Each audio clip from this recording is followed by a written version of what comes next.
Hello, boys and girls. Very good morning to all of you. Welcome you all in Beat Best Education Academy for toppers. Beat the NEET and beat the JEE. सो चलिए start करते हैं और I hope आपके exam जैसा कि पास आ गए हैं और जैसे जैसे एक एक दिन कम होता जा रहा है आपके दिमाग में टेंशन बढ़ती जा रही होगी कि आपने इतना सारी चीज़ें जो पढ़ी हुई हैं खास करके फिजिक्स में वो आपको एग्जाम टाइम में याद रहेंगी या नहीं रहेंगी या कैसे हम इसको कम से कम टाइम में रिवाइज कर पाएं। तो बच्चों इसके लिए एक प्रॉपर सॉल्यूशन दिया गया है, that is the nuclear physics. Though this is actually the best audio book, all you can say the best final revision, rapid revision formula sheet that you can have, right? So I am just putting my too much effort by creating the formula and formula sheet. I am just consulting with too much resources. बहुत सारे resources मैं collect करता हूँ और फिर उनको compile करके एक जगह पे आपके लिए एक दी बेस्ट फॉर्मूला शीट बनाता हूं और उसके बाद उसको रिकॉर्ड भी कर रहा हूं। तो बच्चों लाइक, सब्सक्राइब एंड शेयर करना नहीं भूलिए, राइट? तो अब आप चलते हैं, आपने इससे पहले वाली audio book 17 number modern physics जिसमें मैंने atomic structure and dual nature of matter, right, de Broglie wavelength के बारे में बहुत सारी चीजें बताई थी। आई होप आपने उसको सुन लिया होगा, देख लिया होगा, रिवाइज कर लिया होगा और आपके दिमाग में एक एक चीज उतर गई होगी। तो जैसा कि आपको पता है बच्चों, ये ऑडियो बुक है। इस ऑडियो बुक में फाइनल रिवीजन के लिए इसको यूज करना है, रैपिड रिवीजन के लिए यूज करना है, यानी इससे पहले आपने इसका एक्सप्लेनेशन चैप्टर को पढ़ लिया होगा, क्वेश्चन की प्रैक्टिस कर ली होगी और फाइनल टाइम में आपको जब एग्जाम आपका होने वाला है या क्लास टेस्ट होने वाले हैं या टेस्ट होने वाले हैं या यूनिट टेस्ट होने वाले हैं, उस टाइम आपको जो कम टाइम में 1 घंटे में पूरा चैप्टर रिवाइज करना है with all the concept and with all the explanation. So ये ऑडियो बुक उस लिए है, राइट? तो चलिए स्टार्ट करते हैं without wasting the time. I hope all of you are very much ready for that. Is it? Okay, so my name is M. Shadab and let's get started without wasting the time. So now the chapter is Nuclear Physics Final Revision Audiobook. So as you know, this is the audiobook. So all of you जिन्होंने अभी तक के audio book के लिए headphone या earphone या earpods या earphone नहीं यूज किए हैं तो बच्चों जल्दी से अपना ईयरफोन ढूंढ लो और उसको फौरन लगा लीजिए, क्योंकि ये वर्ड्स जितने भी मैं बोलूंगा ये आपके दिल में उतर जाएंगे, दिमाग में उतर जाएंगे और एग्जाम टाइम में आपको यही याद रहेंगे। बच्चों मेमोरी 2 तरह की होती है, एक ऑडियोग्राफिक मेमोरी और एक फोटोग्राफिक मेमोरी। फोटोग्राफिक मेमोरी का मतलब जो चीजें हमें दिखती हैं और हमें याद रह जाती हैं वो फोटोग्राफिक मेमोरी में जाती हैं और जो सुन के याद होती हैं वो ऑडियोग्राफिक मेमोरी में जाती हैं। और इस ऑडियो बुक में दोनों ही चीजें हैं। स्क्रीन पे मैंने सारी चीजें लिखी हुई हैं, अगर आप साथ में स्क्रीन भी देखते रहते हैं तो ये आपके लिए बहुत ज्यादा फायदेमंद होगी, जिसके लिए फोटोग्राफिक मेमोरी आपकी काम आएगी। और सुनते रहते हैं, आईज क्लोज करके अगर सुनते हैं, सिर्फ इसका ऑडियो सुनते हैं, पॉडकास्ट की तरह यूज करते हैं, रिलैक्स करते हुए सुनते हैं, लिट के सुनते हैं, तो आपके दिमाग में ये सारी चीजें चलती रहेंगी और आपके दिल और दिमाग में पूरी तरह से छा जाएंगी। एग्जाम के टाइम पे आपको प्रॉपर चीजें याद आ जाएंगी, राइट? तो आपको मेरे वर्ड्स, एक एक वर्ड्स याद आएंगे और आपको याद रहेगा कि आपको क्या बात कही गई थी। तो बच्चों इन चीजों को चैप्टर को पढ़ने के बाद, रिवाइज करने के बाद आपको देखना है। सो चलिए स्टार्ट करते हैं and this is a little introduction of mine as you can see on the screen. My name is M Shadab. I been into teaching since last 16 years in different institutes, right? Online as well and offline. So this is all about me and let's not waste the time here.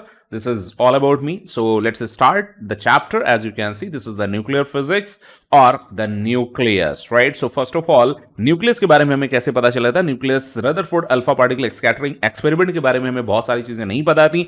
उसमें बहुत तीर चलाए जा रहे थे, हवा में तीर चलाए जा रहे थे और उसमें प्लम पडिंग मॉडल के बारे में बात हुई थी, वाटरमेलन के मॉडल के बारे में बात हुई थी। कुछ भी कह रहा था कि पॉजिटिव चार्ज और इलेक्ट्रॉन जो मास है, एटम का जो मास है और एटम का जो पॉजिटिव चार्ज है वो पूरे एटम में यूनिफॉर्मली डिस्ट्रीब्यूटेड रहता है। जैसे आपको पता होगा कि एटम की रेडियस एंगस्ट्रॉम के ऑर्डर यानी 10⁻⁻10 मीटर के ऑर्डर की होती है और पूरा पॉजिटिव चार्ज उस पूरे में यूनिफॉर्मली डिस्ट्रीब्यूटेड होता है। लेकिन बच्चों ये सारी चीजें, इन सब चीजों का मुंह बंद कर दिया गया था by Rutherford's alpha particle experiment, right? तो रदरफोर्ड ने अल्फा पार्टिकल स्कैटरिंग एक्सपेरिमेंट किया और उस बेसिस पे उन्होंने कहा कि एटम का जो पॉजिटिव चार्ज है, कंप्लीट या whole positive charge in the whole mass, वो एटम के बहुत छोटे से पार्ट, सेंट्रल पार्ट में, और वो सेंट्रल पार्ट की रेडियस, एटम की रेडियस की 10 to the power 5, can you imagine, 10 to the power 5 times कम होती है। यानी अगर एटम को आप एक फुटबॉल का ग्राउंड मान लें तो उसके न्यूक्लियस को कंपेयर करने के लिए आपको एक पॉइंट रखना पड़ेगा उसके सेंटर पे, इतने छोटे से पार्ट में, और पूरा मास कॉन्सेंट्रेटेड होता है। इस वजह से उसकी रेडियस में बहुत ज्यादा मास कॉन्सेंट्रेट, कम रेडियस में बहुत ज्यादा मास, कम वॉल्यूम में बहुत ज्यादा मास कॉन्सेंट्रेट होने की वजह से न्यूक्लियस की डेंसिटी बहुत ज्यादा हाई होती है। So as you can see on the screen, और मेरी एडवाइस रहेगी आप स्क्रीन भी साथ में देखते रहें। पहली दूसरी तीसरी बार अगर आप इसको सुन रहे हैं तो पहली दूसरी तीसरी बार आपको इसको स्क्रीन देख के सुनना है, और स्क्रीन साथ में देखेंगे तो आपकी फोटोग्राफिक मेमोरी में भी ये चीजें जाएंगी। अब आप 3 बार सुनने के बाद चौथी, पांचवी, छठी, सातवीं, आठवीं बार जब सुने, रिवाइज करें, तो आप स्क्रीन ना देख सकते हैं या स्क्रीन को बंद कर करके सिर्फ और सिर्फ सुन सकते हैं, तो आपको स्क्रीन में जो भी आपने देखा था वो सब याद आएगा। So let's see about the Rutherford alpha particle scattering experiment established the mass of the atom. See here, mass of the atom is concentrated within a very, very small positively charged region, and that region is at the center and known as the nucleus, right? So radius of the nucleus is directly proportional. You can say the radius of the nucleus is directly proportional to cube root or power 1 by 3 of atomic mass number. I am not saying the atomic mass. See that, and remember always कि atomic mass number एक अलग चीज है, atomic mass अलग है, right? तो I am saying here atomic mass number, right? Number of nucleons. तो atomic mass number के cube root यानी power 1 by 3 के directly proportional होता है, और जब आप वो proportionality sign हटाते हैं तो एक constant आता है, उस कांस्टेंट को आर नॉट कहते हैं, और आर नॉट की वैल्यू याद रखिएगा बच्चों, आर नॉट की value 1.2 into 10 to the power -15 metre, point to be noted. अगर सेंटीमीटर में कहें तो ये 10 टू द पावर -13 सेंटीमीटर आ जाएगा, यानी फेमेटोमीटर या फर्मी में कहा जाए तो 1.2 फर्मी होती है। आप ध्यान रखिएगा कि जब ये कांस्टेंट हटाया, ये जो आर नॉट कांस्टेंट है, इस आर नॉट कांस्टेंट की वैल्यू 1.2 फेमेटोमीटर या फर्मी होती है। सो ए मास नंबर है, तो जो रेडियस है न्यूक्लियस की वो मास नंबर के क्यूब रूट के डायरेक्टली प्रोपोर्शनल होती है। वॉल्यूम न्यूक्लियस का रेडियस के आप क्यूब करोगे और रेडियस है तो यहां पर आप देखोगे तो वॉल्यूम मास नंबर के डायरेक्टली प्रोपोर्शनल होता है। ध्यान रखिएगा, वॉल्यूम मास नंबर के डायरेक्टली प्रोपोर्शनल होता है, रेडियस मास नंबर के क्यूब रूट के प्रोपोर्शनल होती है। आई होप ये चीज आप याद रखेंगे। चलते हैं अगली टेबल पे आपको दिख रहा है the calculated values of nuclei. तो आपको यहां से अंदाजा हो जाएगा कि जैसे हाइड्रोजन की देखा जाए, बेरियम की देखी जाए, Fe56 देखा जाए, है ना, फिर HF की देखा जाए, U यूरेनियम एंड CF, ये सारी रेडियस सिर्फ ये वैल्यू चेंज 1.25, 2.69, 4.78, 7.10, ये वैल्यू चेंज हो रही हैं, लेकिन जो ऑर्डर है 10 टू द पावर -13 सेंटीमीटर, या आप ये कह सकते हैं इसी में अगर आप मीटर में देखें तो ये आ जाएगा 10 टू द पावर -15। करेक्ट, अगर आप इसको ऐसे लिखें तो इसको 10 टू दी पावर -15 मीटर में लिखा जाएगा, या आप कह सकते हैं फर्मी फेमेटोमीटर में लिखा जाएगा। और सारा ही order 10 power -13 centi, 10 power 13 centimetre, 10 power -13, सब कुछ -13 सेंटीमीटर में ही है, या मीटर में अगर देखा जाए तो उसका order 10 to the power -15 metre में होगा, यानी सारी रेडियस फेमेटोमीटर यानी फर्मी में है। यानी आप कह सकते हैं हाइड्रोजन की रेडियस 1.25 फेमेटोमीटर है, और यूरेनियम जो कि बहुत बड़ा होता है, जिसका मास नंबर 238 भी होता है, 238 होता है, उसकी रेडियस भी फेमेटोमीटर यानी फर्मी यानी 7.74 फर्मी ही होती है। तो आपको याद रखना है कि एटम की जो रेडियस है वो 10 टू द पावर -10 मीटर के ऑर्डर की, न्यूक्लियस की radius 10 to the power -15 metre के ऑर्डर की होती है। आगे चलते हैं, आइसोबार्स क्या होते हैं। हाँ, अभी मैं डेंसिटी के बारे में बताऊंगा। डेंसिटी एटॉमिक, ऐसा क्वेश्चन पूछा गया है कि अगर न्यूक्लियर की या न्यूक्लियस की डेंसिटी देखा जाए वो प्रोपोर्शनल होती है एटॉमिक मास नंबर की पावर 0 पर, यानी वो एटॉमिक मास नंबर पर डिपेंड नहीं करती। अभी आगे मैं बताऊंगा। अभी मैं आपको आइसोबार्स के बारे में बता रहा हूं। What are the isobars? Two set of the nuclei containing same mass number, isobar की बात है, right? containing the same mass number. Mass number कौन होता है? A. तो ऐसे न्यूक्लियाई जिनका मास नंबर सेम होता है but different atomic number different होता है, उनको हम लोग आइसोबार्स कहते हैं. एग्जांपल के तौर पे 6C14, 6C12 भी होता है. यहां पर हम लोग उसके आइसोबार की बात कर रहे हैं, 6C14 एंड 7N14. तो ये दोनों देखो 6 और 7 इसका एटॉमिक नंबर अलग अलग है, मतलब इसमें नंबर ऑफ प्रोटॉन्स अलग हो सकते हैं, लेकिन प्रोटॉन प्लस न्यूट्रॉन अगर आप देखेंगे 14 है, तो इनको आइसोबार बोला जाता है. What about the isotones? Those set of nuclei or those nuclei which contain same number of neutron, जिनमें न्यूट्रॉन का नंबर सेम होता है, तो यानी उनका A और Z, आपको पता है किसी भी एटम को हम लोग Z, X सिंबल है XA, इसके फॉर्म में Z होता है नंबर ऑफ प्रोटॉन्स या एटॉमिक नंबर, A होता है एटॉमिक मास नंबर जिसको number of proton plus number of electron बोलते हैं, या number of proton plus number of neutrons बोलते हैं, जो कि नंबर ऑफ न्यूक्लियॉन्स भी कहलाते हैं. इन दोनों का डिफरेंस नंबर ऑफ न्यूट्रॉन्स होता है. तो जहां पर ये डिफरेंस सेम होता है, इसको हम लोग दो set of nuclei containing same numbers of neutrons, ध्यान रखें सेम नंबर ऑफ न्यूट्रॉन्स कहा गया है, सेम नंबर ऑफ प्रोटॉन्स कहा जाएगा तो अलग हो जाएगा, और उसको हम लोग बोलेंगे सेम नंबर मास नंबर. ठीक है, यहां आइसोटोन्स की बात हो रही है. आइसोबार का मतलब सेम मास नंबर है, आइसोटोन्स का मतलब सेम नंबर ऑफ न्यूट्रॉन्स हैं. मिरर, ये एग्जांपल है 6C14 and 8O16. What about the mirror nuclei? Nuclei with same mass number same हो but with proton and neutron interchanges, right. Interchange मतलब जितने proton इसमें हैं उसमें उतने न्यूट्रॉन हो, इसमें जितने न्यूट्रॉन हैं दूसरे वाले में उतने प्रोटॉन हो. ऑब्वियसली सम दोनों का सेम होगा तो मास नंबर सेम होगा. अब इसको बोला जाता है 4Be7 और 3Li7. तो मास नंबर सेम होगा लेकिन इसका डिफरेंस और प्रोटॉन ये दोनों अलग अलग होंगे. जैसे यहां पर Z=3 है, N=4 है. तो प्रोटॉन और न्यूट्रॉन दोनों में अलग अलग हैं, यानी इंटरचेंज हैं. तो ऐसे को हम लोग बोलते हैं मिरर न्यूक्लियाई. एक बार फिर मैं पढ़ता हूं, nuclei with the same mass number A but with proton and neutron numbers interchanged, like the number of proton in one is equal to the number of neutrons in the other, are called the mirror nuclei. I hope ये बात आपको समझ में आई है. आगे बढ़ते हुए चलते हैं. कंपैरिजन देख लीजिए. Radius of atom 10 to the power 5 times होती है रेडियस ऑफ न्यूक्लियस की. इस फॉर्मूले से मैं बोल रहा हूं, ध्यान से देखिए एवरीवन, यहां से मैं बोल रहा हूं कि radius of atom 10 to the power 5 times, approximately 10 to the power 5 times होती है रेडियस ऑफ न्यूक्लियाई के.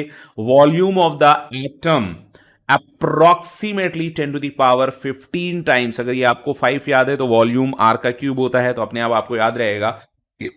Sorry, volume of the atom, volume of nuclei का 10 टू पावर 15 टाइम्स होता है. Density mass of the nucleus और volume of the nucleus होता है. अब ये जो इंपॉर्टेंट पॉइंट आपको कई बार ऑब्जेक्टिव क्वेश्चन में पूछा गया है, आपको कंफ्यूज करता है कि density of the nuclei atomic mass number की कितनी पावर की प्रोपोर्शनल होती है. तो बच्चों मैंने आपको बताया था कि rho is proportional to atomic mass number की पावर 0. क्यों? Rho is of the order of 10 to the power 17 kg per metre cube for almost all nuclei. For almost all nuclei, nuclear density is independent of its mass number, यानी density proportional to a to the power 0. I hope इसको आप याद रखेंगे, बहुत काम आगे आएगा. Neutron is electrically neutral particle. ध्यान रखिए इसके ऊपर चार्ज नहीं होता है. न्यूट्रल और चार्जलेस दो अलग चीजें हैं, तो ये चार्जलेस है. It's not the neutral, right, it's a chargeless particle. So neutron is electrically neutral particle और chargeless particle and not deflected. Mass होता है इसका, अच्छा खासा मास होता है. Not deflected by electric or magnetic field. ध्यान रखिएगा, neutron do not ionizes the gases, right? Neutron ionise नहीं कर सकता है गैसेस को, इसके पास चार्ज नहीं होते हैं. मास ज्यादा होता है, स्पीड कम होती है. Angular momentum of electron plus minus 1/2 of h/2 pi. When a neutron strikes with the atom, it penetrates into the atoms. This important property of neutron is used for nuclear fission. क्योंकि ये fast moving neutron होते हैं, atom को पेनिट, क्योंकि इसमें charge होता नहीं है तो इसको प्रोटॉन और इलेक्ट्रॉन या न्यूक्लियस ना तो अट्रैक्ट कर, मतलब न्यूक्लियस तो रिपेल करना चाहेगा, नहीं कर पाएगा, अट्रैक्ट करना चाहेगा, नहीं कर पाएगा। इलेक्ट्रॉन रिपेल करना चाहेंगे, नहीं कर पाएंगे, अट्रैक्ट करना चाहेंगे, नहीं कर पाएंगे इलेक्ट्रोस्टैटिक फोर्स से, क्योंकि न्यूट्रॉन पूरी तरह से चार्जलेस है। और इस तरह ये न्यूक्लियस तक पहुंच जाता है और इस वजह से न्यूक्लियस को एनर्जाइज या एक्साइट कर सकता है, और ऐसा हम न्यूक्लियर रिएक्शन के लिए यूज करते हैं, and this is known as the nuclear fission. Neutron was discovered by the Chadwick, ध्यान रखिएगा, discovered by the Chadwick, and proton was discovered by Goldstein, right? ये गोल्डस्टाइन ने और न्यूट्रॉन को चैडविक ने खोजा था। आगे बढ़ते हैं, nuclear stability. So what is the nuclear stability?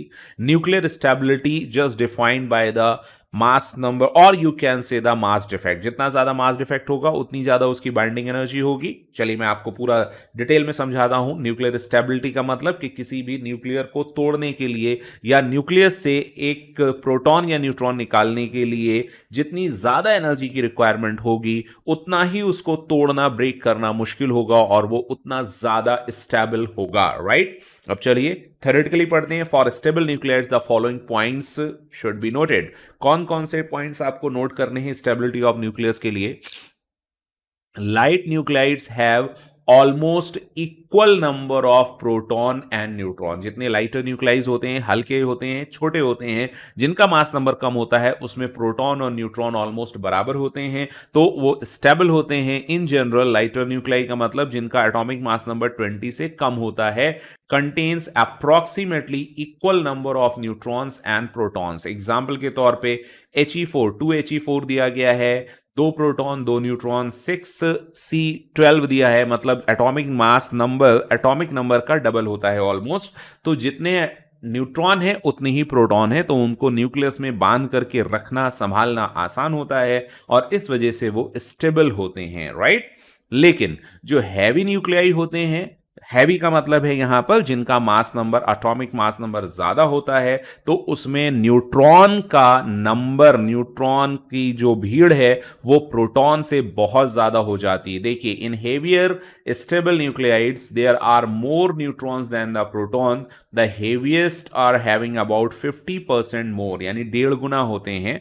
1.5 यानी n का जो वैल्यू होता है अप्रोक्सीमेटली 1.5 टाइम्स ऑफ प्रोटॉन होता है, राइट? ये न्यूट्रॉन चार्जलेस पार्टिकल है, यहां तक वो स्टेबल रहते हैं, लेकिन जैसे ही इस रेशियो से ज्यादा होता है अनस्टेबिलिटी बढ़ने लगती है। ये आपके स्टेबल न्यूक्लाइड है Ag47 107 47 है और यहां न्यूट्रॉन है 60, यहां प्रोटॉन 79, न्यूट्रॉन है 118। नंबर ऑफ प्रोटॉन्स मतलब Z, राइट? यहां है नंबर ऑफ प्रोटॉन्स 82, लेकिन न्यूट्रॉन है 126, तो यहां से फिर से बढ़ गए। तो जब न्यूट्रॉन का नंबर 1.5 गुने से ज्यादा, प्रोटॉन से 1.5 गुने से ज्यादा होता है, वहां से अनस्टेबिलिटी आने लगती है। उससे होता क्या है, सॉरी, और उससे क्या होता है, ध्यान से देखिए, most of the stable nuclides have both even number of protons and even number of neutrons. ये भी एक स्टेबिलिटी का फैक्टर है। Examples of the most stable nuclides, क्योंकि वो स्पिन है और दोनों एक दूसरे के स्पिन को कैंसिल कर देते हैं अगर इवन नंबर हैं। तो यहां पर Z और N दोनों 2 हैं, Z और N दोनों 8 है, इवन Z और N दोनों 14 है, ये भी इवन है, यहां पर भी इवन है, तो इस वजह से ये स्टेबल होते हैं। But for unstable nuclides the following points में बी नोटेड। Z83 यानी जिनका एटॉमिक नंबर, ऐसे न्यूक्लियाई, ऐसे एटम या ऐसे मटेरियल जिनका एटॉमिक मास नंबर 83 से ज्यादा होता है, ये अचानक यानी स्पॉन्टेनियसली डिसइंटीग्रेट होते रहते हैं, यानी अपने न्यूक्लियस के अंदर से अल्फा बीटा पार्टिकल्स फेंकते रहते हैं, जो कि न्यूट्रॉन और प्रोटॉन का कॉम्बिनेशन होता है। अभी आपको बताएंगे कैसे, रेडियो एक्टिविटी के फॉर्म में। A heavy nuclide डिसइंटीग्रेट्स by alpha decay. Alpha decay का मतलब क्या होता है, हीलियम न्यूक्लियस, यानी हीलियम+2। हीलियम+2 का मतलब 2 प्रोटॉन प्लस 2 न्यूट्रॉन। तो ये अचानक से अपने अंदर से 2 प्रोटॉन 2 न्यूट्रॉन फेंकता है, जिसको अल्फा पार्टिकल कहते हैं। और ऐसा क्यों करता है, ताकि उसका N/P रेशियो कम हो जाए और वो स्टेबिलिटी की कैटेगरी में आ जाए। अब अनस्टेबिलिटी क्यों होती है और कैसे होती है, इसके लिए देखते हैं। न्यूक्लियर के अंदर जो प्रोटॉन, जैसे आपने देखा एक न्यूक्लियस है और न्यूक्लियस के अंदर उसमें पॉजिटिव चार्ज वाले प्रोटॉन्स होंगे, लेकिन साथ में न्यूट्रॉन्स भी होंगे जिनका कोई चार्ज नहीं होगा, लेकिन ये पॉजिटिव पॉजिटिव एक दूसरे को very strong electrostatic force of repulsion से रिपेल भी कर रहे होंगे, राइट। तो उनको बांध कर रखने के लिए एक अलग तरह के नए तरह के फोर्सेस आते हैं जो न्यूक्लियर फोर्सेस कहते हैं। बहुत ही अजीब से होते हैं क्योंकि ये शॉर्ट रेंज फोर्सेस होते हैं, मतलब ये बहुत छोटे से डिस्टेंस में ही काम करते हैं। डिस्टेंस ज़्यादा होने पर ये अचानक से जीरो हो जाते हैं, बहुत ही रैपिडली चेंज हो जाते हैं, और डिस्टेंस बहुत कम होने पर, बहुत ज़्यादा अगर कम कर दिया, फेमटोमीटर से भी कम कर दिया आपने डिस्टेंस, 0.5 फेमटोमीटर से कम हो गया, तो ये अचानक से रिपल्सिव हो जाते हैं, राइट। तो ये बिल्कुल अनोखे हैं। अभी मैं इसके बारे में सब कुछ बताऊंगा आपको। अभी देखते हैं what are the nuclear forces acting between neutron proton and proton inside the nucleus are called nuclear forces and they are same for neutron proton and proton. मतलब they are independent of charges, मतलब charge particle के बीच में जितना force लगता है अनचार्ज particle के बीच में उतना ही लगता है, चार्ज और अनचार्ज के बीच में ही उतना न्यूक्लियर फोर्स लगता है। यानी nuclear forces are independent of the charge on the particles. They are of very short range forces. Short range forces का मतलब 10⁻⁻15 यानी कि फर्मी लेवल यानी फेमेटोमीटर के अंदर ही काम करते हैं। एंगस्ट्रॉम तो बहुत दूर की बात है। फेमेटोमीटर यानी न्यूक्लियर डिस्टेंस में ही ये इफेक्टिव होते हैं। They are most strong in nuclear ranges. Nuclear ranges का मतलब ये हुआ कि न्यूक्लियर की रेडियस 10⁻⁻15 यानी फेमटोमीटर की होती है, तो उसी रेंज में ये काम करते हैं। And their strength becomes almost zero when distance between nuclei becomes on the order of, अगर दो पार्टिकल्स के बीच में, न्यूक्लियॉन्स के बीच में डिस्टेंस 10⁻12 मीटर भी हो जा रही है, यानी फेमटोमीटर से बढ़ जा रही है, तो ऑलमोस्ट जीरो हो जाते हैं। And they are the strongest force of the nature. ये स्ट्रॉन्गेस्ट फोर्सेस होते हैं। ऑर्डर ऑफ स्ट्रेंथ अगर हम देखें न्यूक्लियर फोर्सेस की, राइट, वीक फोर्सेस की, स्ट्रॉन्ग न्यूक्लियर फोर्सेस की, ग्रेविटेशनल फोर्सेस की, इलेक्ट्रोस्टैटिक फोर्सेस की, तो ये 10⁻39 रेशियो 10⁻36 रेशियो 10⁻33 रेशियो 1। अगर ग्रेविटेशन फोर्स को 1 माने तो वीक न्यूक्लियर फोर्सेस जो होंगे वो ग्रेविटेशनल फोर्सेस के 33 टाइम्स होंगे। अगर हम इलेक्ट्रॉन्स के बीच में बात करें 36 टाइम्स हो जाते हैं अगर हम इलेक्ट्रोस्टैटिक फोर्स की बात करें, और 10⁻39 टाइम्स हो जाते हैं अगर हम न्यूक्लियर फोर्सेस की बात करें। तो इस रेंज को याद रखिएगा, यानी ये नेचर में स्ट्रॉन्गेस्ट होते हैं। Nuclear forces are charge independent और they act alike between various nucleus, यानी कि फोर्स न्यूट्रॉन के, न्यूक्लियर फोर्स बता रहा हूं, इफेक्टिव फोर्स नहीं बता रहा हूं। न्यूक्लियर फोर्स न्यूट्रॉन के बीच में, न्यूट्रॉन प्रोटॉन के बीच में और प्रोटॉन के बीच में सेम होता है। लेकिन नेट फोर्स की अगर बात की जाए तो न्यूट्रॉन के बीच में क्योंकि उसमें इलेक्ट्रोस्टैटिक फोर्स नहीं होगा, न्यूट्रॉन प्रोटॉन के बीच में भी इलेक्ट्रोस्टैटिक फोर्स नहीं होगा, तो इफेक्टिव फोर्स दोनों का इक्वल होता है। लेकिन अगर आप बात कर रहे हो effective force between proton and proton, तो प्रोटॉन और प्रोटॉन के बीच में बच्चों इलेक्ट्रोस्टैटिक रिपल्शन भी लगेगा। तो इफेक्टिव जो नेट फोर्स होगा वो सबसे कम हो जाएगा comparatively to neutron and neutron proton, क्योंकि इसमें इलेक्ट्रोस्टैटिक अपोजिट डायरेक्शन में होगा। Nuclear forces are non central forces. Nuclear forces depends on the relative spin, सिर्फ स्पिन डिपेंडेंट होते हैं, चार्ज इंडिपेंडेंट होते हैं, मास इंडिपेंडेंट होते हैं, right. Distance inverse square law 1/r² law को फॉलो नहीं करते हैं। जब हम न्यूक्लियर डिस्टेंसेस यानी फेमटोमीटर में बात करते हैं, they are very strong attractive forces. जब हम फेमटोमीटर की बाहर डिस्टेंस में न्यूक्लियस से ज्यादा डिस्टेंस में 10⁻11 या 10⁻−11 या -12 की कैटेगरी में पहुंचते हैं, तो ये ऑलमोस्ट अचानक से घट के जीरो हो जाते हैं। अगर ये डिस्टेंस बहुत कम, फेमटोमीटर से भी कम डिस्टेंस पे आते हैं, तो ये अचानक से रिपल्सिव हो जाते हैं, यानी ये रिपल्सिव फोर्सेस में कन्वर्ट हो जाते हैं। तो बहुत ही अजीब से फोर्सेस हैं न्यूक्लियर। ध्यान रखिएगा, वेरी इंपॉर्टेंट पॉइंट जो मैं आपको बताने जा रहा हूं। न्यूक्लियर फोर्सेस कंजर्वेटिव फोर्सेस नहीं है, nuclear forces non conservative force भी नहीं है, न्यूक्लियर फोर्सेस सेंट्रल फोर्सेस भी नहीं है, न्यूक्लियर फोर्सेस चार्ज पे डिपेंड नहीं करते, न्यूक्लियर फोर्सेस सुपरपोजिशन थ्योरम को फॉलो नहीं करते हैं, राइट। तो बहुत ही अजीब से अलग से फोर्सेस हैं, और ये सिर्फ और सिर्फ शॉर्ट रेंज फोर्सेस हैं, यानी कि न्यूक्लियर डिस्टेंस में काम करते हैं, न्यूक्लियर डिस्टेंस के बाहर जाके अचानक जीरो हो जाते हैं। अब बात करते हैं ये न्यूक्लियर फोर्सेस किस तरह से प्रोटॉन प्रोटॉन को चार्ज पार्टिकल्स को बांध के रखते हैं, that is due to the mass defect. Mass defect क्या होता है, सुनिए बहुत ध्यान से और स्क्रीन पे देखें तो और अच्छा होगा। When proton and neutron combines together in order to form the nucleus, then in this process some mass gets lost, and this lost mass is known as mass defect. More is the mass defect, more is presumed to be stability of the product nuclei. जितना ज्यादा mass defect होगा उतनी ही ज्यादा energy मिलेगी, उतनी ही ज्यादा binding energy होगी और उतना ही ज्यादा स्टेबिलिटी उस न्यूक्लियाई की होगी। फिर से इस बात को ध्यान से सुनिए, मैंने आपको जो बताया, when proton and neutron combines together in order to form a nuclei, then in this process some mass gets lost, decreases, and this lost or decreased mass is converted into the energy, and this change in mass or decrease in mass is known as mass defect delta m. More is the mass defect, more is presumed to be stability of the product nuclei.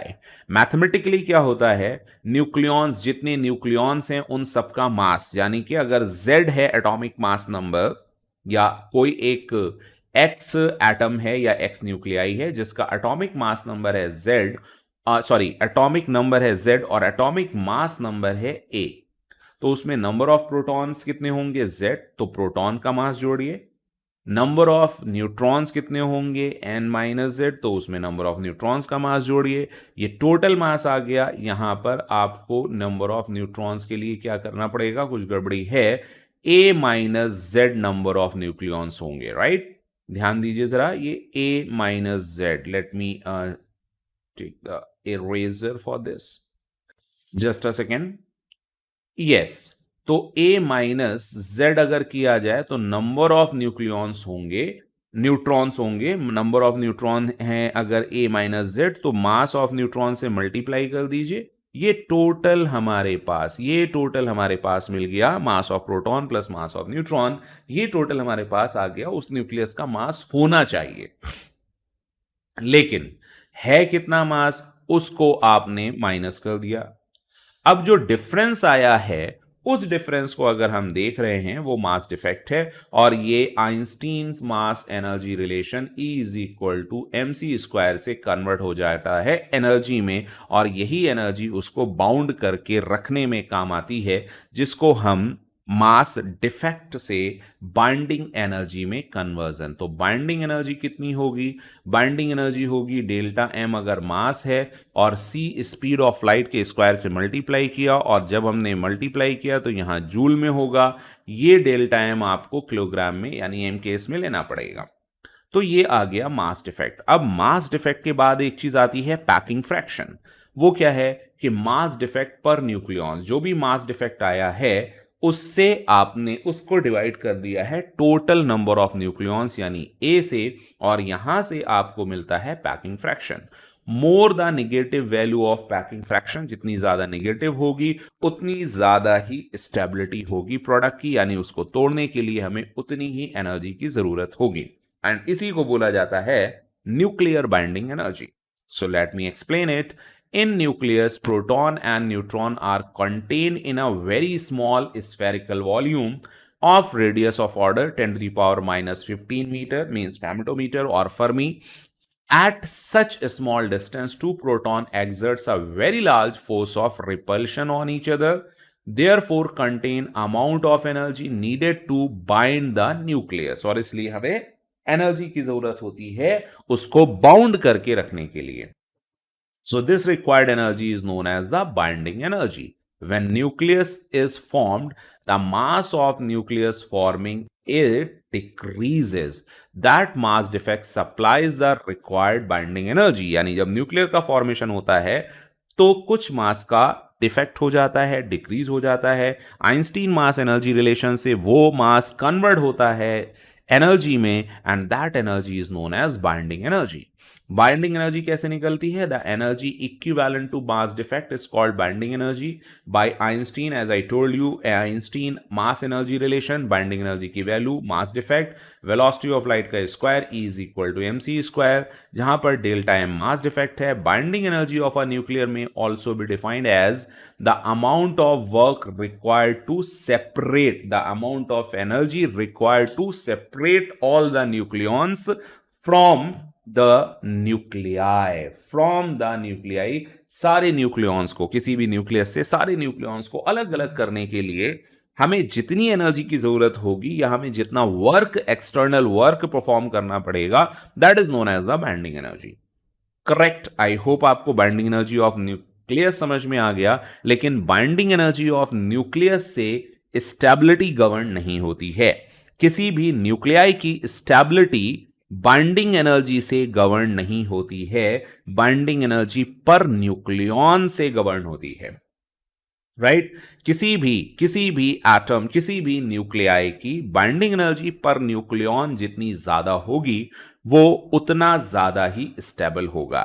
Binding energy बहुत ज्यादा है, उससे उसकी stability का अंदाजा नहीं लगाया जा सकता. That is very much important point. और इस पे बहुत सारे ऑब्जेक्टिव क्वेश्चन कई बार नीट में पूछे गए हैं कि stability of a nuclei depends upon binding energy और binding energy per nucleon. So answer है बाइंडिंग एनर्जी पर न्यूक्लियॉन. होती क्या है कि टोटल बाइंडिंग एनर्जी आपने किसी न्यूक्लियाई की निकाल ली, डेल्टा mc स्क्वायर, और उसके नंबर ऑफ न्यूक्लियॉन्स, और नंबर ऑफ न्यूक्लियॉन्स क्या होते हैं? ध्यान रखिए, वो पार्टिकल जो, न्यूक्लियॉन्स का मतलब है वो पार्टिकल जो न्यूक्लियस में रहते हैं, यानी number of proton plus number of neutrons को अगर ऐड करेंगे, जो कि आपका एटॉमिक मास नंबर भी होता है, यानी इससे डिवाइड कर दिया जाए, then you can find the binding energy per nucleon. और बाइंडिंग एनर्जी पर न्यूक्लियॉन जिस न्यूक्लियाई की ज्यादा होगी वो उतना ज्यादा ही स्टेबल होगा. It is actually binding energy per nucleon is the measure of stability of the nucleus. greater the binding energy per nucleon, greater will be nucleus stability. और ऐसा जरूरी नहीं है कि जिस न्यूक्लियाइड की बाइंडिंग एनर्जी ज्यादा है उसकी बाइंडिंग एनर्जी पर न्यूक्लियॉन भी ज्यादा हो, ऐसा जरूरी नहीं है. कम भी हो सकती है, ज्यादा भी हो सकती है. लेकिन यह कंफर्म है कि अगर बाइंडिंग एनर्जी पर न्यूक्लियॉन ज्यादा होगी तो उस न्यूक्लियाई की स्टेबिलिटी ज्यादा होगी. Now let's see the binding energy curve. Nature of the curve plotted between the bind, इसमें दिया है या नहीं? यस, दिया हुआ है. सो what is the binding energy curve? The curve, one second, binding energy curve is the curve plotted between binding energy per nucleon. ध्यान रखिएगा, ये ड्रॉ किया जाता है बाइंडिंग एनर्जी पर न्यूक्लियॉन. अगर आप बाइंडिंग एनर्जी का खींचेंगे तो वो एक स्ट्रेट लाइन सीधे हमेशा इंक्रीज होती जाएगी. Binding energy per nucleon and mass number A, mass number आपको पता होगा कैपिटल ए होता है of atom, is known as the binding energy curve. अभी मैं अगले पेज पे दिखाऊंगा. The curve shows that binding energy per nucleon first increases, attains a maximum value and then it decreases. तो ध्यान दीजिए, सभी लोग जो सिर्फ और सिर्फ ऑडियो सुन रहे हैं वो स्क्रीन पे अब देखें, ध्यान दें. एवरेज बाइंडिंग, ये जो आपने खींचा है बाइंडिंग एनर्जी कर्व, ये binding energy per nucleon Y axis में लिया गया है, बाइंडिंग एनर्जी नहीं. बाइंडिंग एनर्जी खींचेंगे तो वो सीधा आएगा. अगर हम सिर्फ बाइंडिंग एनर्जी और मास नंबर में खींचें तो वो करीब ऐसे आता है. यहां पर कर्व देखो, बाइंडिंग एनर्जी पर न्यूक्लियॉन है और बाइंडिंग एनर्जी पर न्यूक्लियॉन देखो यहां से पहले धीरे धीरे इंक्रीज कर रही है, Fe56 तक इंक्रीज की. यहां से ध्यान देखिए, अप्रोक्सीमेटली 8 इलेक्ट्रॉन वोल्ट है. यहां देखें, the average binding energy per nucleon in heavy nuclei is approximately 8 million electron volt, 8 MeV. Positive value of binding energy per nucleon for most nuclei indicates that all the nucleus are stable. धीरे धीरे increase हो रही है. यहां पर maximum है, ये heavy 30 से 90 तक आप देखेंगे. 30 से 170 तक nuclei are more highly bound than those of 170 से अगर ज़्यादा है तो उनकी बाइंडिंग एनर्जी अचानक से नीचे कम हो जाएगी। तो बाइंडिंग एनर्जी कम होने का मतलब उसकी स्टेबिलिटी कम हो जाएगी, यानी उसमें से आसानी से कोई भी न्यूक्लियॉन, चाहे वो प्रोटॉन हो चाहे न्यूट्रॉन हो, निकाला जा सकता है। तो किसी भी न्यूक्लियाइड या न्यूक्लियस या न्यूक्लियाई से एक भी न्यूक्लियॉन यानी एक भी प्रोटॉन या न्यूट्रॉन को निकालने के लिए जितनी ज्यादा एनर्जी की जरूरत होगी वो उतना ज्यादा ही स्टेबल होगा। इस चीज को आप ध्यान रखेंगे। सो यहां पर है bound than those A greater than 170 और A less than 130। Lighter nuclei can fuse, nuclear fusion, and form a heavier nuclei. तो देखो 30 से कम है तो बाइंडिंग एनर्जी बहुत कम है, बाइंडिंग एनर्जी बहुत कम है तो ये भी क्या हो गए, अनस्टेबल हो गए। बाइंडिंग एनर्जी इसकी भी बहुत कम है, ये भी क्या हो गए, अनस्टेबल हो गए। तो ये वाले दो छोटे छोटे मिलकर के एक बड़ा बना लेते हैं तो वो इस कैटेगरी में आ जाते हैं। ये बहुत बड़े हैं तो ये टूट के दो छोटे छोटे बना लेते हैं तो वो भी इस कैटेगरी में आते हैं और स्टेबल हो जाते हैं। इसको बोला जाता है न्यूक्लियर रिएक्शन, न्यूक्लियर फिजन या न्यूक्लियर फ्यूजन, अभी मैं आगे बताऊंगा। स्टेबल न्यूक्लियाई का जो रेशियो है वो 1.5 तक यानी 1.3 से 1.4 तक रहता है। अगर 1.5 से ज्यादा होता है वो अनस्टेबल होते हैं। अनस्टेबल होते हैं तो स्टेबिलिटी गेन करने के लिए वो अपने न्यूक्लियस से प्रोटॉन और न्यूट्रॉन को बाहर फेंकते रहते हैं और इस प्रोसेस को हम न्यूक्लियर फिजन भी कह सकते हैं, न्यूक्लियर फ्यूजन भी कह सकते हैं, रेडियो एक्टिविटी भी कहते हैं। कंडीशन सबकी अलग अलग होती है। अल्टीमेटली उनका मकसद होता है कि हम अगर बहुत छोटे न्यूक्लियाई हैं तो थोड़े बड़े हो जाएं, बहुत बड़े न्यूक्लियाई हैं तो बहुत थोड़े छोटे हो जाएं, जिससे कि हम स्टेबल न्यूक्लियाइड यानी हमारी binding energy per nucleon increase हो जाए, जिससे कि हम स्टेबल हो जाए। तो जो भी रिएक्शन होती है न्यूक्लियर रिएक्शन वो स्टेबिलिटी गेन करने के लिए ही होती है, राइट। अब यहां देखिए, यहां पे बहुत इंपॉर्टेंट चीजें लिखी हुई हैं, ध्यान से सुनिएगा, दिमाग बिल्कुल कॉन्सेंट्रेट होके। Nuclei with even A even Z are usually stable and most abundant. Nuclei with odd A मतलब mass number, odd mass number, odd atomic number are unstable. In general, nuclei with odd atomic number and even mass number are also unstable, with exceptions H2, Li6, barium 10 and nitrogen 14, which are stable. A nuclei may be unstable if its ground state or beta decay, for example, but atom in its ground state is always stable. Ground state में वो हमेशा stable रहता है। Heaviest nuclei half life 2 into 10 power 16 year से ज्यादा होती है, यानी इतने टाइम में वो अपने से आधे हो जाते हैं क्योंकि वो डिसइंटीग्रेट होकर दूसरा कोई एटम, दो मटेरियल बना लेते हैं। And greater than the age of the universe. All nucleids Z greater than 83 unstable होते हैं, यानी अगर 83 से ज्यादा करेंगे तो बाइंडिंग एनर्जी नीचे आ जाएगी, अनस्टेबल हो जाएंगे और ये भी अपने आप को स्टेबल करने की कोशिश करते रहेंगे। हर एक चीज को ध्यान से सुनिएगा। अब न्यूक्लियर रिएक्शंस में क्यों होती हैं, स्टेबिलिटी गेन करने के लिए क्या क्या होता है। पहला, nuclear fission. Nuclear fission was discovered by scientist Otto Hahn and F. Strassmann. Process of splitting, ध्यान से सुनिए, process of splitting up of heavier nuclei by the bombardment of neutron into two almost equal weight nuclei is known as nuclear fission. तो nuclear fission क्या है, nuclear fission का मतलब कि एक बड़ा एटम है, उसके ऊपर आपने हाई या फास्ट मूविंग न्यूट्रॉन या हाई एनर्जी न्यूट्रॉन की बम्बार्डमेंट की।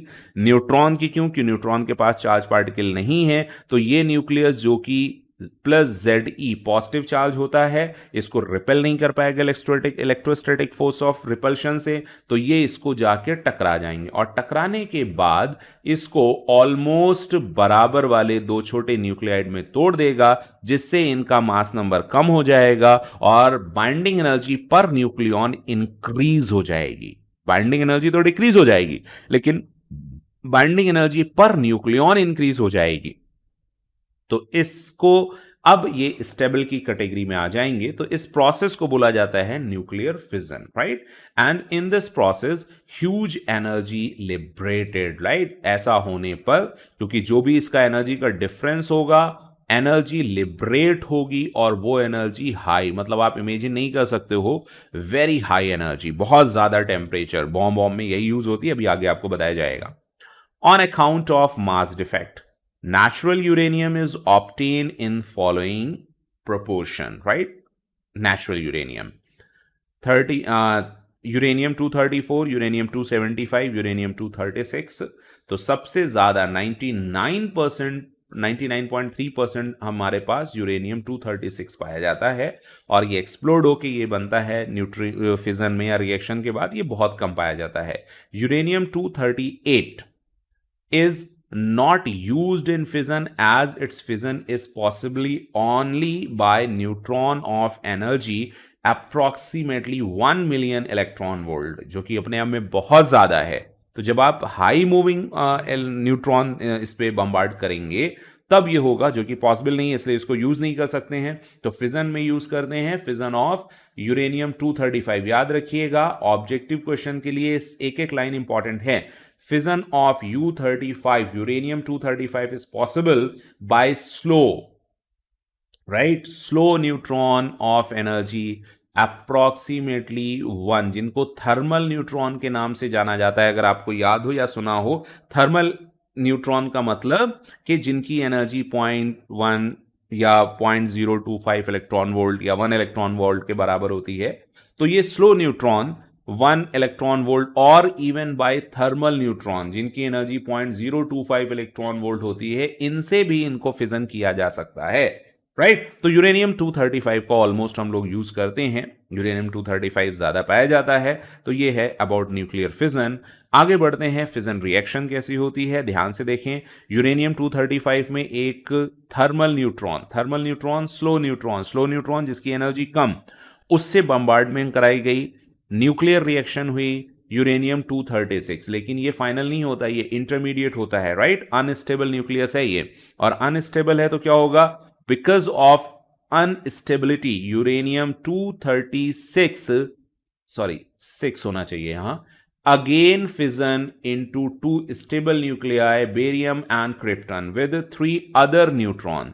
तो ये 236 फिर से ब्रेक हो जाता है, ये रिएक्शन होती है, और साथ में 3 न्यूट्रॉन जो कि पहले से फास्ट मूविंग न्यूट्रॉन होते हैं उनको प्रोड्यूस कर देता है, right? So this is 30N1 plus 200 MeV of energy. So during uranium 235 fission, we don't get only isotopes of barium or krypton, but we can get other type of pair also like this. तो इस reaction को भी याद रखिएगा, ये intermediate होता है, unstable. तो इसके बाद ये रिएक्शन होती है, कभी 2 न्यूट्रॉन निकलते हैं, कभी 3 न्यूट्रॉन निकलते हैं, लेकिन साथ में 200 MeV एनर्जी भी रिलीज होती है। 200 MeV, can you imagine? Yeah, it's a very high energy with a very high temperature. तो ये और जो न्यूट्रॉन बनते हैं, ये अगले वाले जो और एटम होते हैं उनको एनर्जाइज करते हैं, और इस तरह से रिएक्शन चलती है। So by fission of 1 U-35, we get approximately 200 MeV energy.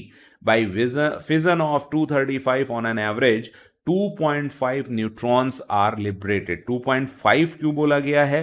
क्योंकि ये रिएक्शन 2 स्टेप में होती है, या 2 तरह से हो सकती है। या तो ये वाली रिएक्शन होगी, ओहो, या तो ये रिएक्शन होगी जिसमें 3 न्यूट्रॉन निकलेंगे, और या ये रिएक्शन होगी जिसमें दूसरा न्यूट्रॉन निकलेगा। भाई क्यों भाग रहे हो? चलिए, या तो ये रिएक्शन होगी जिसमें 3 न्यूट्रॉन निकलेंगे, या ये रिएक्शन होगी बच्चों जिसमें 2 न्यूट्रॉन निकलेंगे। तो ऑन एन एवरेज 2.5 बता दिया गया neutron are liberated. Most part of liberated, ध्यान दें, most part of liberated energy is in the form of kinetic energy of fragmented nuclei. Fragmented मतलब जो बेरियम और ये जो एनर्जी होती है, इसका मोस्ट ऑफ द पार्ट होता है वो इनकी काइनेटिक एनर्जी के फॉर्म में, ये जो लिबरेटेड है इनकी काइनेटिक एनर्जी के फॉर्म में मिलता है। ध्यान रखिएगा इसे। तो यहां पे energy of fragmented nuclei, neutrons emitted from nuclear fission, ध्यान से सुनिए, इंपॉर्टेंट पॉइंट है आपके ऑब्जेक्टिव क्वेश्चन के लिए। Neutrons emitted from nuclear fission have energy equal to 2 MeV। These fast neutron, right, thermal neutron नहीं, fast neutron can escape from the reaction so as to proceed the chain reaction. This chain reaction they need to slow down, यानी अगर उनसे हमें और energise करवाना है तो slow neutron चाहिए, थर्मल न्यूट्रॉन, क्योंकि ये फास्ट होते हैं इसलिए ये बहुत तेजी से भाग जाते हैं, क्योंकि 2 MeV बहुत ज्यादा एनर्जी है, ये एनर्जी लेके तेजी से निकल जाते हैं और फर्दर को जो और भी दूसरे न्यूक्लियाइड हैं उनको एनर्जाइज नहीं कर पाते, तो उसके लिए हमें इन्हें स्लो डाउन करना पड़ता है, तो चेन रिएक्शन प्रोड्यूस होती है। So types of the chain reaction, controlled and uncontrolled. So what is the controlled chain reaction? Rate of reproduction in control reaction is equal to 1, यानी जितने कंज्यूम होते हैं उतने ही प्रोड्यूस होते हैं। Energy liberated in this type of reaction is always less than explosive energy and it proceed with a certain velocity, right. तो ये controlled होती है, यानी जितनी एनर्जी हम देते हैं एक्सप्लोड करके या न्यूट्रॉन को इनको एनर्जाइज कराने के लिए, इसकी रिएक्शन से जो एनर्जी निकलती है वो ई डैश वो लेस होती है ई से, तो ये कंट्रोल है। अगर ज्यादा निकलेगी तो ये अनकंट्रोल्ड हो जाएगी। This type of energy is used in constructive work, nuclear reactors में यूज करते हैं। Nuclear reactor uses this principle exactly, जिसके बारे में अभी मैं आपको बताऊंगा। What are the nuclear reactor? Nuclear reactor is a device in which are self sustaining, ध्यान से सुनिएगा, self sustaining controlled chain reaction established to produce the energy. In this reactor, at least one neutron liberated in a step can fission next nucleus. It is controlled by artificial manner or moderator. अभी आगे बताऊंगा moderator क्या है। A modern reactor has the following important parts. Fission substance, मतलब उसका fuel जिससे हम energy produce करा रहे हैं। This substance is used for fission. Natural uranium or U-35 rich uranium are used for this purpose, which is known as fuel of the nuclear subtract. Direct question 2 बार पूछा गया है कि what is the fuel for modern nuclear reactor? Other fuels are Pu-239 and U-233. Quantity of fissionable material should be equal to the critical mass. critical mass क्या है कि कम से कम वो मास, उससे कम मास पर वो इग्नाइट नहीं करेगा और सेल्फ सस्टेनिंग रिएक्शन नहीं हो पाएगी। उससे ज्यादा अगर कर देंगे तो चेन रिएक्शन हो जाएगी, सेल्फ सस्टेनिंग होगी, अपने आप एक बार आपने प्रोड्यूस करा दिया और फिर उससे निकलने वाली एनर्जी को ही यूज करके वो चेन रिएक्शन आगे बढ़ती रहेगी। उसके लिए कम से कम हमें कितना मास फ्यूल का लेना चाहिए? That is known as the critical mass. Moderator, it is used to slow down the fast neutrons, right. Moderators, ध्यान से सुनिए, moderator used to slow down the fast neutrons and changes to thermoionic neutron. Thermal neutrons, heavy water, graphite, beryllium oxide is used for this purpose. Heavy water, D2O, शायद ये आपको याद हो, is best moderator. Neutron source, it is used to start the chain reaction, यानी हमें पहला start करने के लिए, इग्नाइट करने के लिए न्यूट्रॉन चाहिए होगा, स्लो न्यूट्रॉन, थर्मल न्यूट्रॉन, वो न्यूट्रॉन सोर्स कहलाएगा।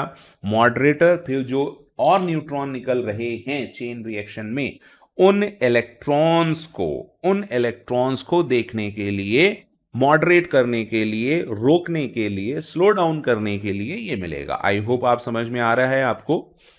And controller, cadmium rods are used as a controller to control the rate of fission in reaction.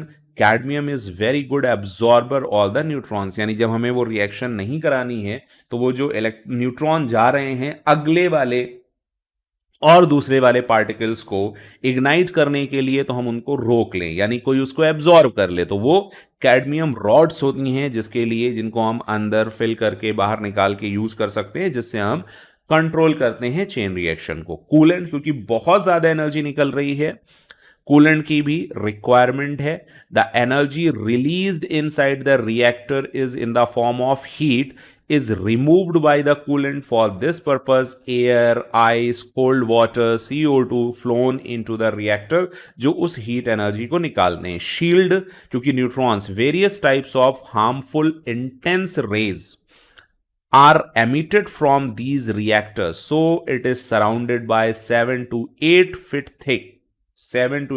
thick concrete walls. Uses energy production में होता है. Manufacturing of radioactive isotopes which are used in agriculture, medical industry, biological and scientific discoveries में use होते हैं, इनमें होता है. Manufacturing of Pu-239 which is used for the atom bomb, इसके लिए use होता है. Obviously नहीं करना चाहिए. Uncontrolled chain reaction, there is no control over this type of nuclear reaction, right? In this type of reaction, more than one neutron takes part into the reaction, और ignite होने के बाद जो further 3 से 9 से 27 से 81 ऐसे निकलते चले जाते हैं, तो इनके लिए type of reaction reproduction factor के greater than 1 होता है. यानी हमने 3 न्यूट्रॉन डाले तो वहां एक रिएक्शन होगी पहले स्टेप में, तो उससे 9 निकलेंगे. फिर अगली बार होगी तो 27 निकलेंगे. फिर अगली रिएक्शन, अगला स्टेप होगा 81, और फिर 81 और सारे को एक्साइट करेंगे और फिर ये चेन हो जाती है. आप समझ सकते हो, a huge amount of energy is liberated, क्योंकि बहुत सारे स्टेप्स एक साथ हो जाते हैं तो अनकंट्रोल्ड होती है, उसको संभाल नहीं सकते. So atom bomb uncontrolled chain reaction takes place. Atom bomb में ऐसा ही होता है. What is atom bomb? This is based on uncontrolled chain reaction. In atom bomb, manufacturing 2 or more parts of U-35 and Pu-239 is used, whose mass slightly more than half of critical mass. यानी दोनों मिलकर के critical mass से थोड़ा ज्यादा बना लेते हैं, जिससे chain reaction uncontrolled हो जाती है. These parts are arranged in a sphere of metal. TNT, trinitrotoluene, is used to separate these parts. These parts are totally safe till these parts are separated.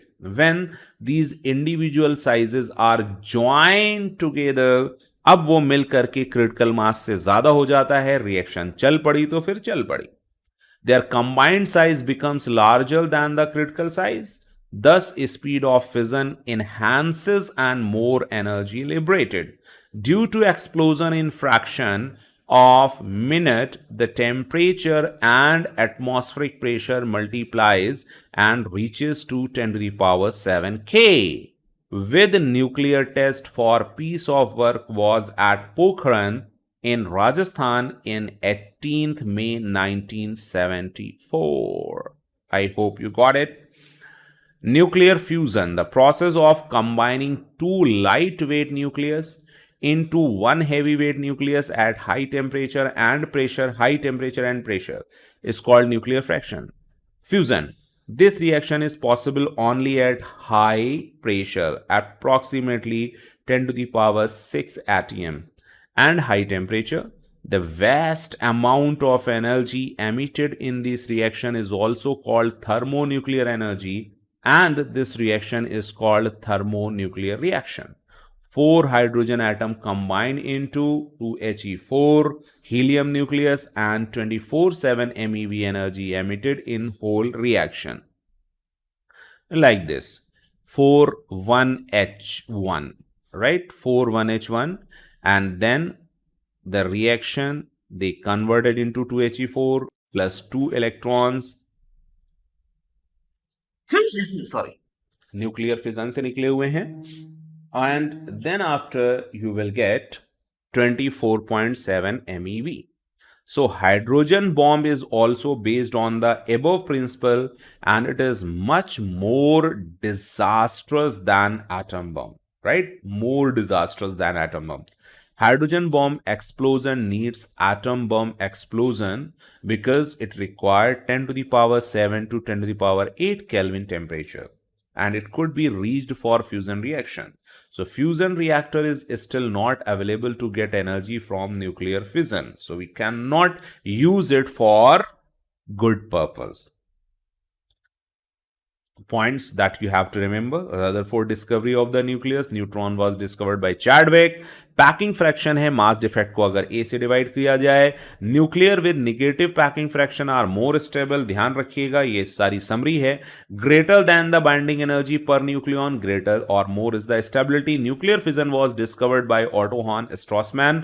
Nuclear forces are the strongest force in nature. Relative strength of gravitational coulombs and nuclear forces GeE 1। Gravitational forces का 10⁵ times होता है electrostatic, और gravitation forces का 10⁻36 होता है nuclear force. तो strongest forces in nature हैं। High density of nucleus suggest that the nucleus is very compact. First nuclear reactor was made by Fermi. Neutrons having energy approximately 0.3 MeV are called thermal neutrons. Critical mass of the uranium is 10 kilogram. Uranium 10 kilogram. Nuclear reactor is based on controlled chain reaction.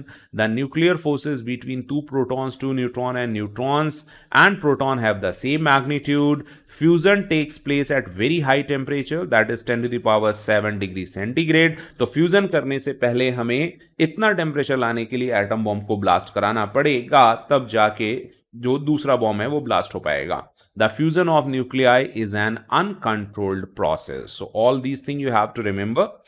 Density of nuclei of all the atom is same. Density is rho is inverse proportional to A⁴0. A is the atomic mass number.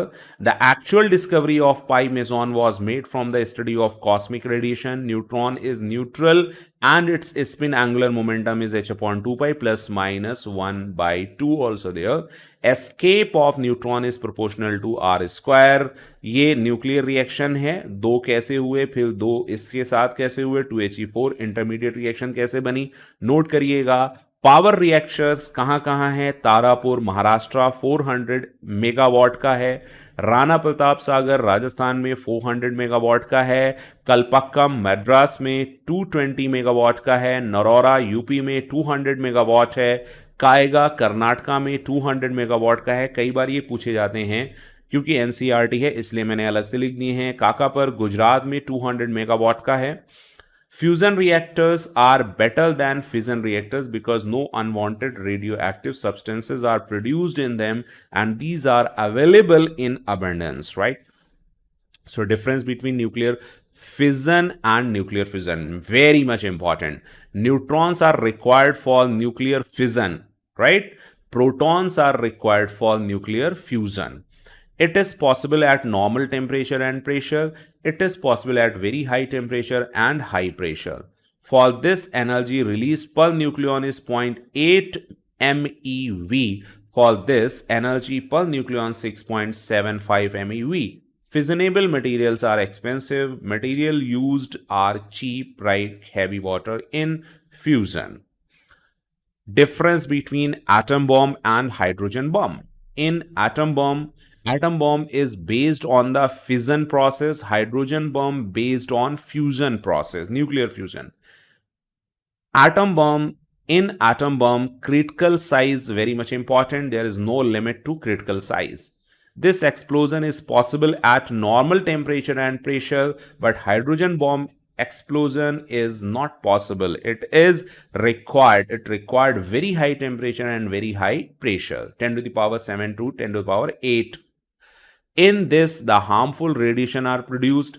In atom bomb, in hydrogen bomb, harmful radiations are not produced, only very high temperature generated.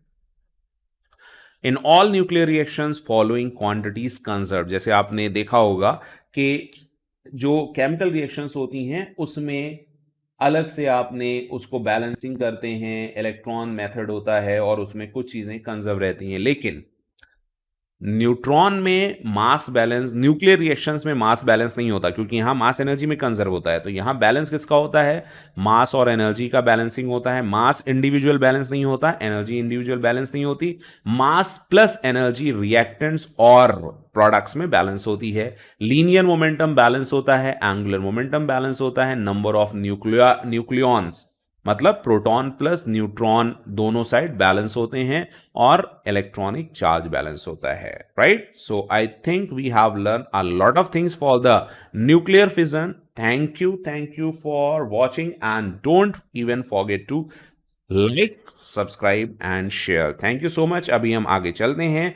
इसके बाद इसको आप ध्यान से देखिएगा और जल्दी मैं इसका अगला पार्ट भी रेडियो एक्टिविटी एंड एक्सरे के बारे में मैं आपको बताने जा रहा हूं, राइट? तो all the best. Thank you. Don't forget to subscribe, share, comment and like. All the best. Thank you so much.